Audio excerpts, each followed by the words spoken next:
What's going on, everyone? Spartan717 here today to give you my review on the Gundam Netflix show Gundam Requiem for Vengeance.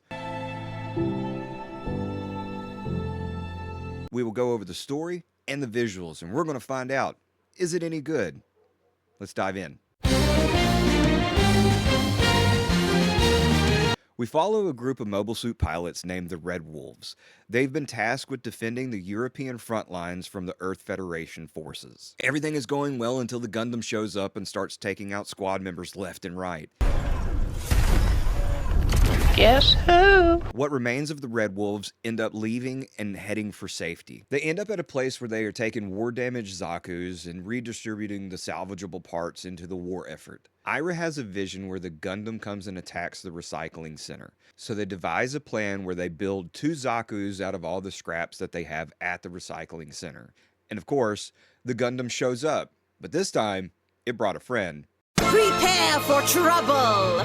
Make it double! Ira and LaShawn fight the Gundam and the new mobile suit back. They end up destroying the new mobile suit and the Gundam flees. That's when the cool general shows up and lets them know exactly what the new mobile suit is and that they will be stealing 2 of them.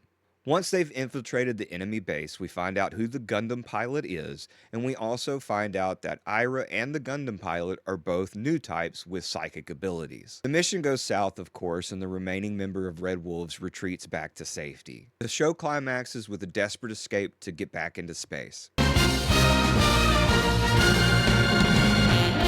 The animation for me was good at times, and at times it wasn't. The Gundam and the Zaku's looked great. Some of the character movements seemed a little stiff, and the facial expressions just didn't really translate emotions for me. How did you know? No, what, sir?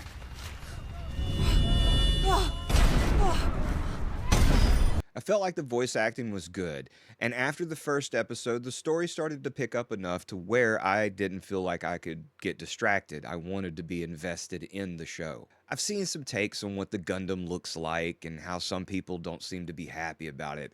I like the way it looked, even though it did look either tired or sad. What's the matter, big guy? Someone steal your big wheel? Here's my final verdict. That's pretty good. For me, it was a fresh take on Gundam. The visuals did take a little bit of time to get used to, but once you got used to them, it was fine. And the story did drag at times, but it was fine. Story was good and it kept my attention. I must admit, I miss seeing as much Gundam as I used to. I'm not saying that it's not out there.